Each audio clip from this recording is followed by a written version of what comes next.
Baik, para pelajar, sekarang kita akan pergi kepada animasi 3D. Di dalam aplikasi 3D, animasi melibatkan pergerakan sesuatu objek dalam persekitaran tiga satah utama, iaitu X, Y dan Z. Dalam persekitaran 3D, setiap objek mempunyai nilai koordinasinya sendiri. Nilai koordinasi ini membolehkan seseorang yang membuat model mengetahui kedudukan model tersebut di dalam ruang 3D. Nilai-nilai koordinasi inilah yang akan diubah-ubah untuk menghasilkan pergerakan sesuatu objek. Biasanya objek yang hendak dianimasikan dibina berdasarkan gabungan objek-objek kecil yang dipautkan, link, antara satu dengan yang lain untuk menghasilkan satu pergerakan yang licin dan realistik. Salah satu daripada objek tersebut akan menjadi objek induk, parent, dan yang lainnya dipanggil sebagai anak, child. Pergerakan sesuatu objek ini adalah secara berhierarki, iaitu pergerakan induk akan diikuti oleh pergerakan anak, manakala pergerakan anak tidak semestinya diikuti oleh pergerakan induk. Untuk memudahkan pergerakan animasi, sesuatu aplikasi 3D biasanya menyediakan satu teknik yang dipanggil kinematik songsang atau inverse kinematik, IK. Kinematik songsang adalah satu teknik di mana sesuatu pergerakan objek adalah berdasarkan pergerakan objek induk yang telah disusun secara hierarki. Teknik ini dapat membantu menghasilkan pergerakan yang lembut dan realistik yang mana begitu sukar dibuat secara manual. Dalam aplikasi 3D animasi dapat difahami dalam dua keadaan, iaitu berdasarkan pergerakan objek dan berdasarkan pergerakan kamera. Dalam situasi yang pertama, objek digerakkan di atas satah-satah X, Y dan Z, manakala dalam situasi kedua, objek mungkin tidak bergerak, sebaliknya yang bergerak hanyalah kamera. Pergerakan kamera ini menimbulkan kesan seolah-olah sesuatu objek itu bergerak. Biasanya situasi yang kedua ini lebih mudah dilakukan oleh juru animasi.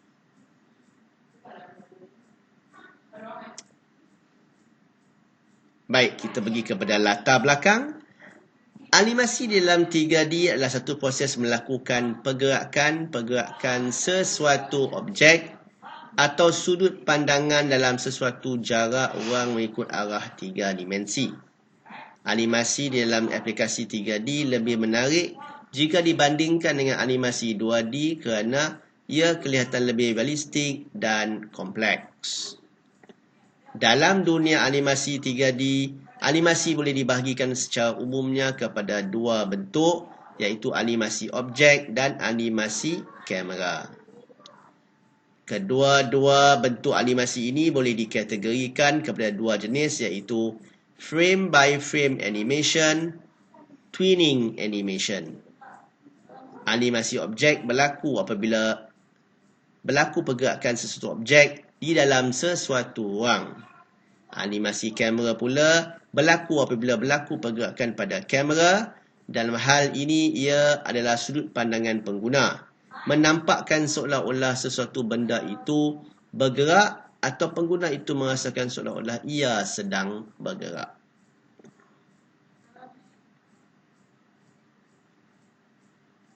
Okey. Sekarang kita pergi kepada membuat animasi berdasarkan pergerakan objek. Buka semula fail mejateco.max. Ini maksud dia, para pelajar, sepatutnya sudah sedia maklum. Ini maksud dia, kamu sepatutnya sudah ada satu fail yang mana sudah ada objek 3D yang nak dibuat animasi. Okey? Bagi sini, mereka menggunakan fail mejateco, mereka menggunakan objek 3D meja dan sebuah teko. Aktifkan viewport kamera. pergi kepada file merge. Klik pada menu merge. Satu kotak dialog merge file terpapar dan pilih file Mareh Max yang telah dicipta sebelum ini. File Mareh ini saya rasa pelajar ingat, itu file yang diberi nama planet. Okey. Bukan file yang diberi nama planet, objek yang diberi nama planet. Objek 3D ni diberi nama planet. File dia diberi nama file mareh.max. Okey. Lepas itu klik butang open. Kotak dialog merge mareh.max terpapar. Aktifkan planet dari senarai pilihan dan klik butang OK. Secara langsung objek planet berada di tengah viewport seperti rajah di bawah.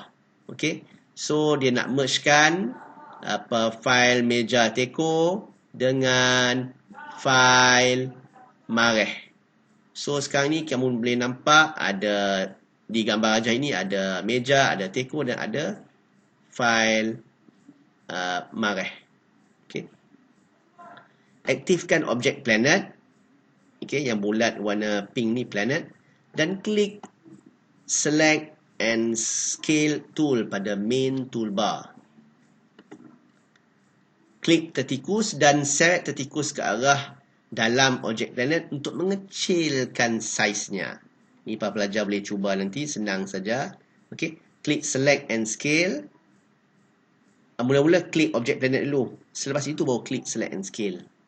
Lepas tu seret tertikus ke arah objek planet untuk mengecilkan saiznya. Jadi lagi kecil, jadi kecil macam ini. Okey.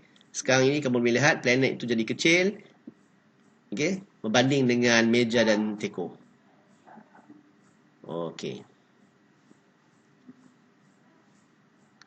Di dalam left viewport, letakkan objek planet tersebut ke atas sedikit dari paras teko yang terletak di atas meja dengan menggunakan move tool.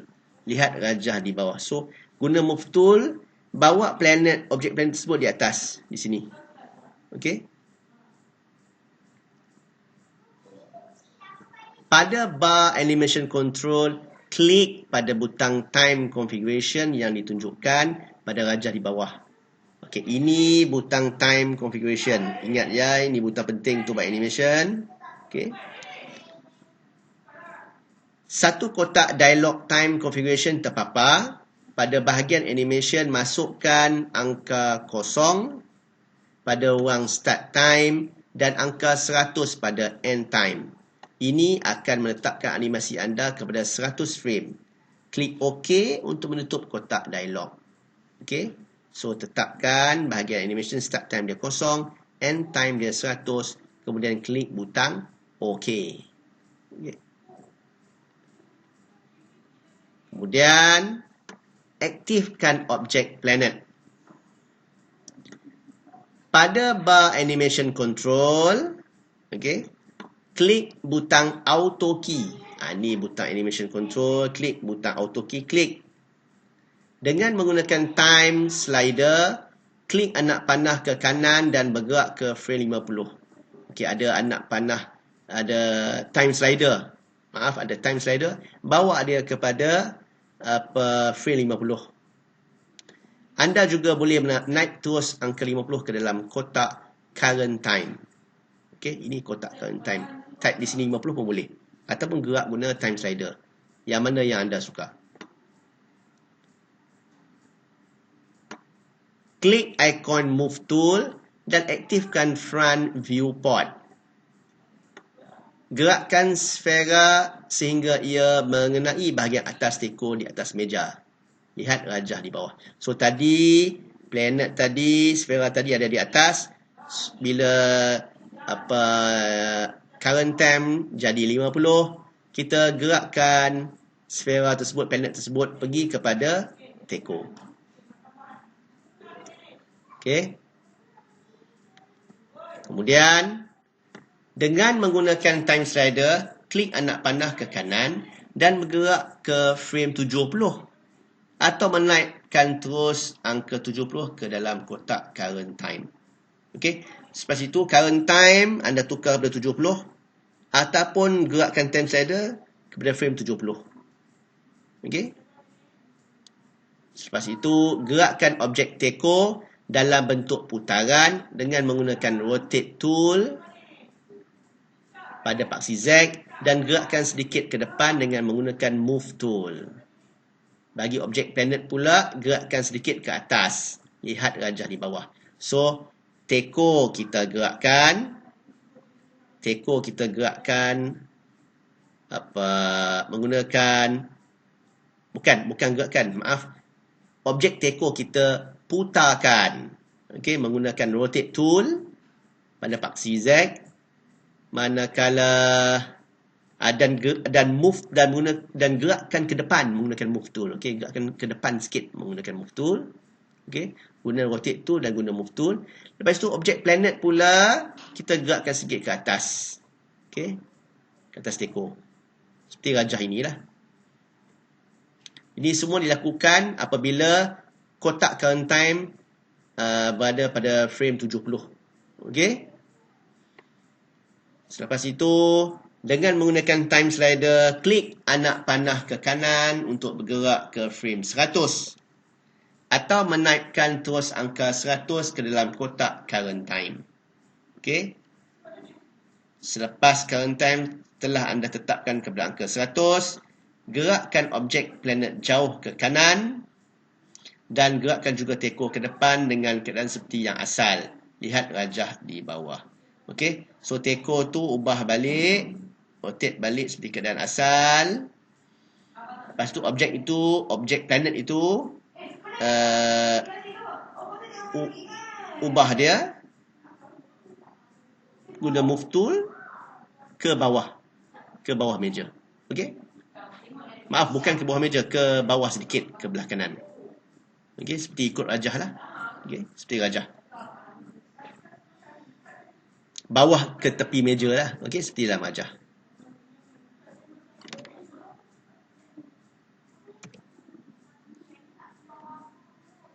Baik.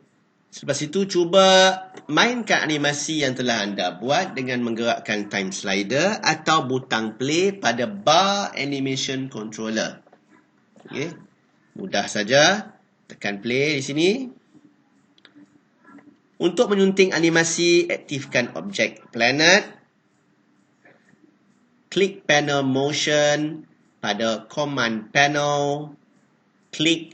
Kemudian klik pada butang trajectories. Okey, untuk menyunting animasi, aktifkan objek planet. Klik panel motion, sini panel motion pada command panel. Kemudian klik pada butang trajectories. Okey. Dalam viewport, kita akan lihat laluan pergerakan objek dalam animasi kita seperti rajah di bawah. Anda boleh menyunting pergerakan dan kedudukan objek dalam animasi dengan menggerakkan keyframe pada laluan path dan mengubah kedudukan objek tersebut. Okey. Ini laluan planet ni lah. Yang ada garis titik-titik merah tu adalah laluan planet. Okey. Senang saja. Tak susah.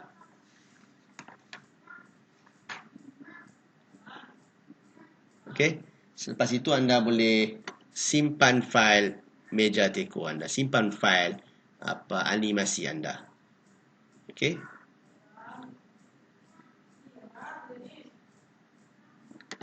Dalam contoh animasi yang ditunjukkan di atas, ia digolongkan kepada jenis twinning. Dalam membuat animasi jenis twinning dari perkataan in between, anda hanya perlu membina keyframe antara awal pergerakan dengan yang akhir pergerakan. Pergerakan objek antara dua keyframe ini akan dibina secara automatik oleh 3D Max. Oleh yang demikian, sekiranya dalam animasi anda terdapat beberapa pergerakan yang berbeza bentuknya, anda perlu meletakkan beberapa keyframe dalam laluan path animasi anda. Okey, cukup senang. Okey, baik. Sekarang kita akan pergi kepada membuat animasi berdasarkan pergerakan kamera. Okay. Aktifkan top viewport. buatkan pandangannya seperti rajah di bawah. Anda boleh membuat adjustment bentuk pandangan viewport anda dengan menggunakan butang zoom. Okey. Dan butang hand ini, gerakkan dia. Aktifkan kamera yang telah ditunjukkan dalam unit 7. Klik pada butang time configuration.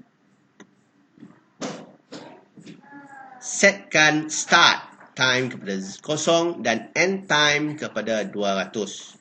Okey, ini di time configuration anda ubahkan. Start time dia 0, end time dia 200. Okey. Okey. Sebelum tu anda kena aktifkan kamera dia lah. Okey. Okey. Klik pada butang auto key pada bar animation control. Ubah kedudukan kamera dengan menggunakan move tool seperti rajah di bawah. Okey. Kedudukan kamera pada frame kosong macam ini. Okey. So kalau anda perhatikan lagi sekali, dia nak aktifkan top viewport. Okey. So sebab tu kamu akan nampak macam ini. Okey. Kemudian dalam kotak current time, typekan angka 50. Okey. Kemudian gerakkan kamera berpusing arah ke kanan dengan fokusnya menghadap meja. Okey. Ini kedudukan kamera pada frame 50. Ulang langkah 5 di atas dengan kedudukan kamera pada setiap frame 100, 150 dan 200 dengan memusingkan kamera mengikut arah seperti yang ditunjukkan dalam rajah di bawah. Okey. Setiap 50 anda pusingkan kamera anda. Okey. Kedudukan kamera pada frame 100.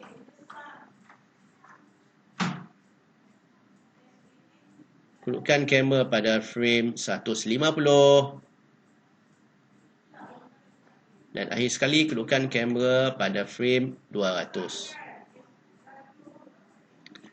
Cuba mainkan animasi anda dengan menggerakkan slider bar. Sekiranya animasi itu kurang memuaskan, cuba buat penyuntingan laluan pergerakan kamera pada panel motion seperti yang diterangkan. Okey? Pada langkah 17 tadi. Okey? Akhir sekali simpan fail meja teko, fail animasi anda. Simpan fail animasi anda ini, animasi pergerakan kamera. Dan anda telah berjaya menghasilkan animasi pergerakan objek dan kamera. So mudah saja, tidak susah sangat. Ia cuma hanya memerlukan latihan. Mula-mula anda rasa susah, mungkin susah. Tetapi bila anda berlatih, anda akan rasa ini semua senang. Tidak begitu susah. Okey? Ia memang memerlukan latihan yang berulang. Okey?